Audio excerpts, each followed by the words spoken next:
L'Esprit de Dieu m'a choisi pour étendre le règne du Christ parmi les nations, pour accueillir le pauvre qui pleure et qui peine. J'exulte de joie en Dieu mon Sauveur. L'Esprit de Dieu repose sur moi. L'Esprit de Dieu m'a consacré. L'Esprit de Dieu m'a envoyé proclamer la paix, la joie. L'Esprit de Dieu m'a choisi pour étendre le règne du Christ parmi les nations,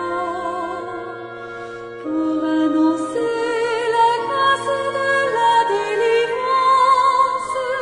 J'exulte de joie en Dieu mon Sauveur. L'Esprit de Dieu repose sur moi. L'Esprit de Dieu m'a consacré. L'Esprit de Dieu m'a envoyé proclamer la paix, la joie.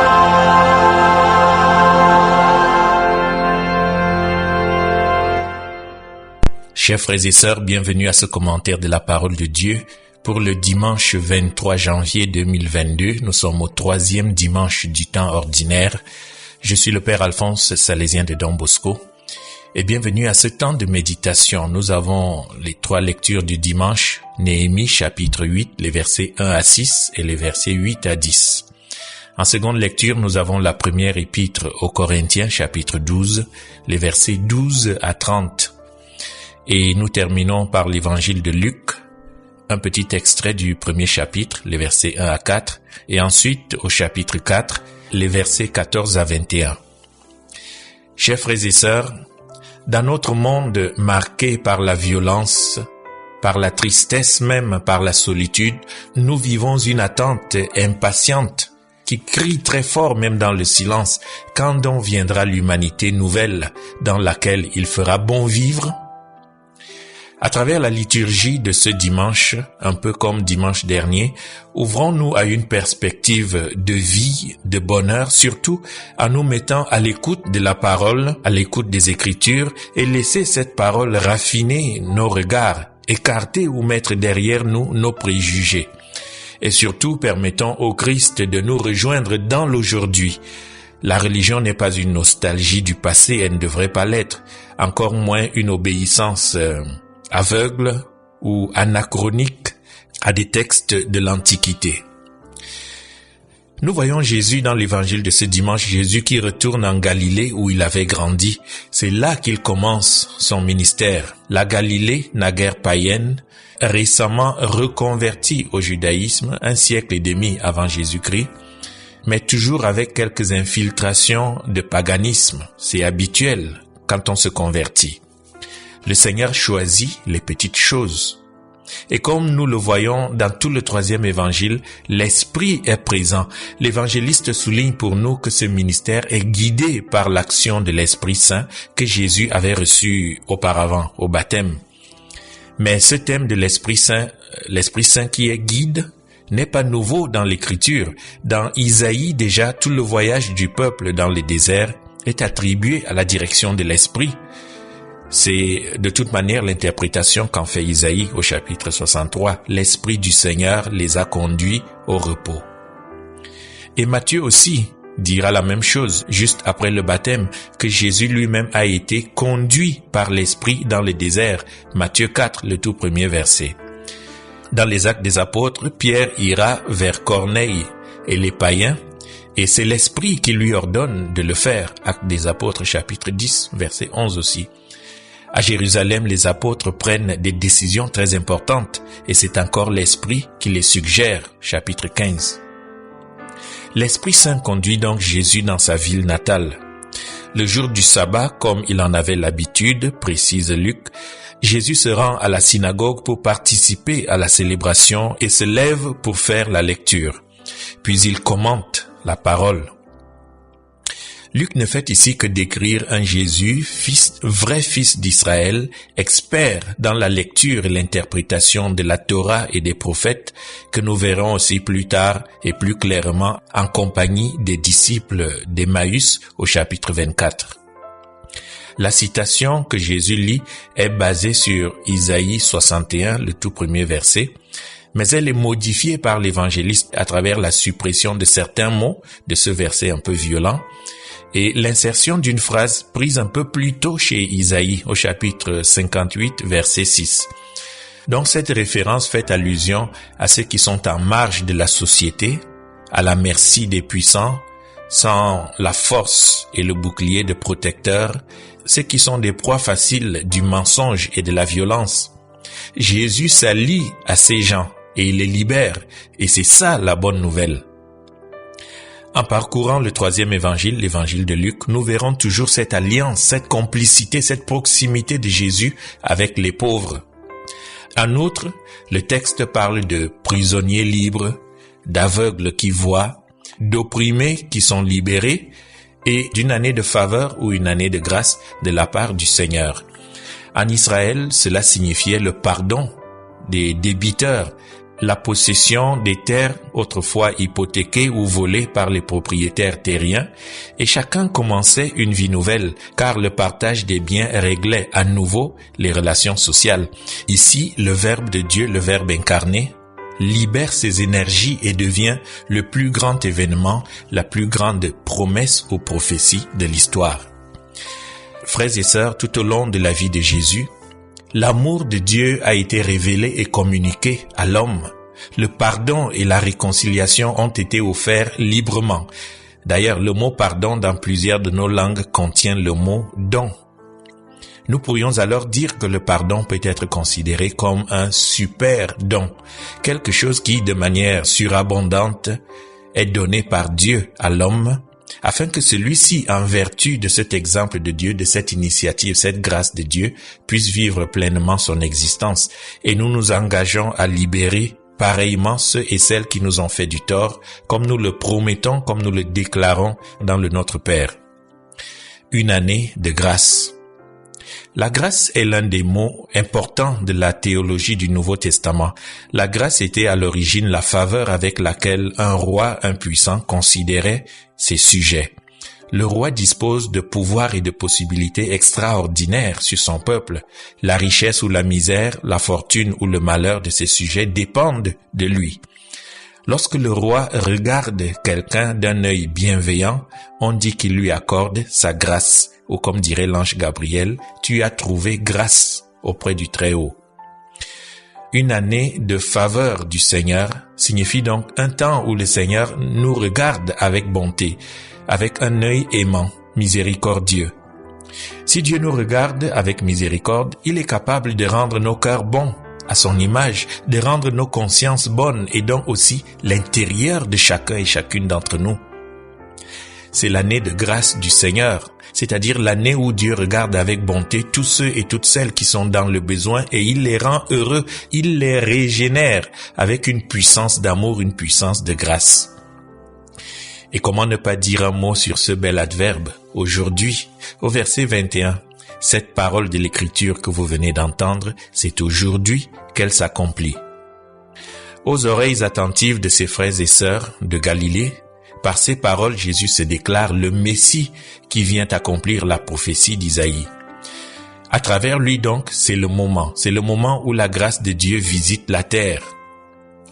Aujourd'hui est ce mot qui résonnera encore de nombreuses fois sous la plume de Saint Luc.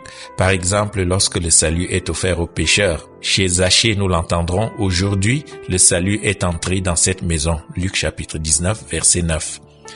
Ou alors pour le bon larron, le larron repenti. Jésus lui dit, aujourd'hui, tu seras avec moi dans le paradis. Luc 23, verset 43. Évidemment, cette façon d'actualiser le texte provoque une réaction de discrédit de la part des membres de la synagogue.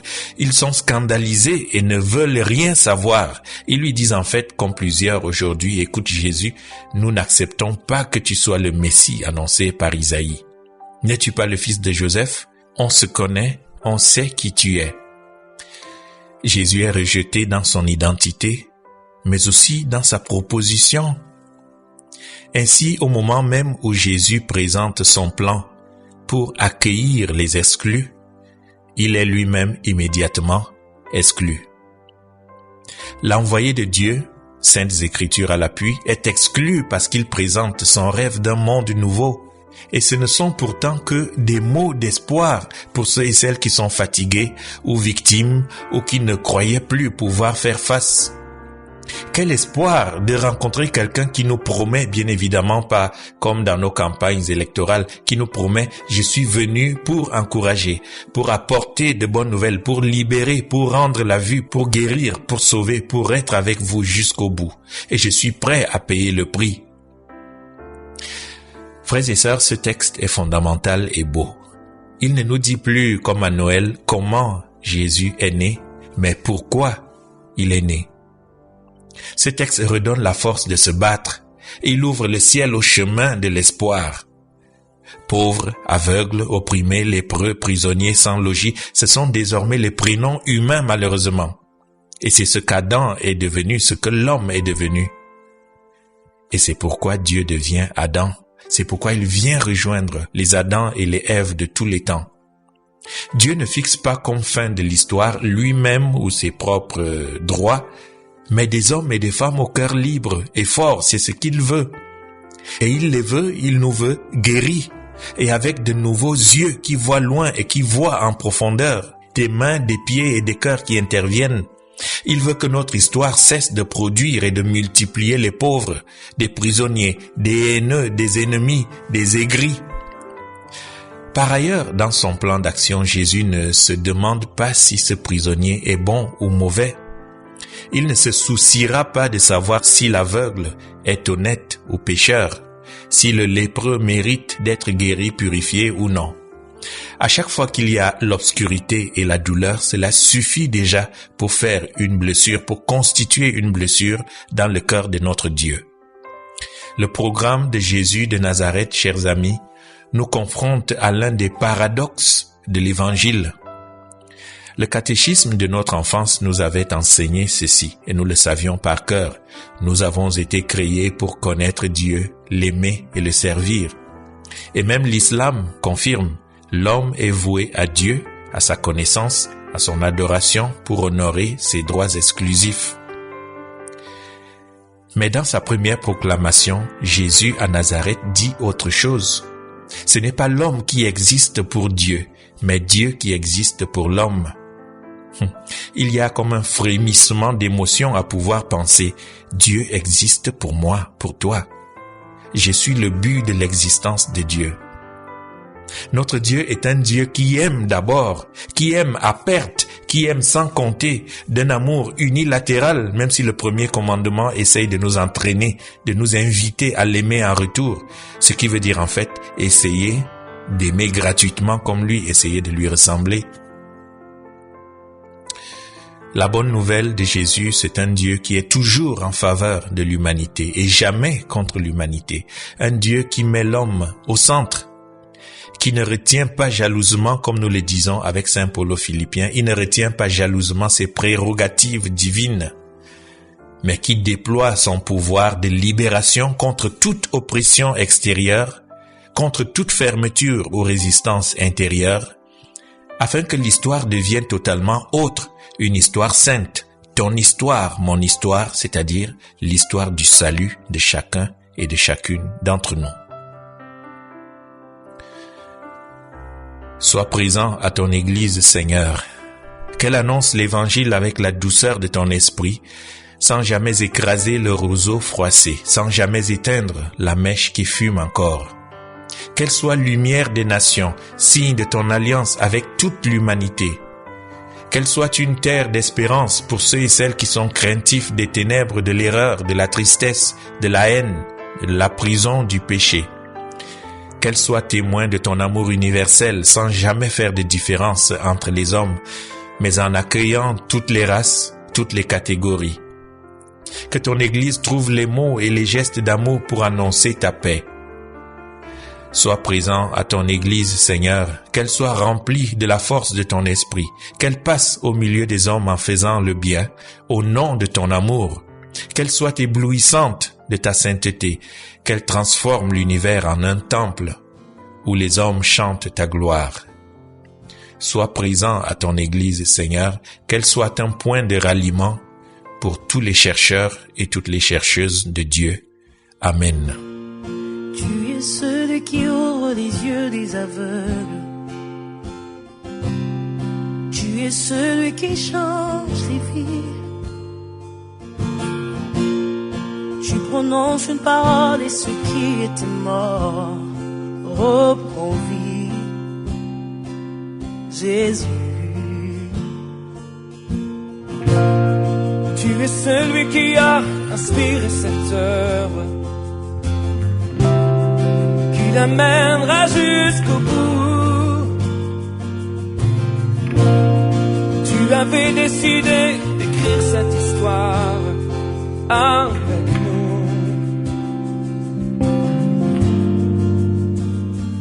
Maintenant, Seigneur, souffle sur nos pays, envahis nos villages, viens toucher nos familles. Maintenant, Seigneur, fais connaître le nom qui peut guérir les nations, le nom de Jésus-Christ.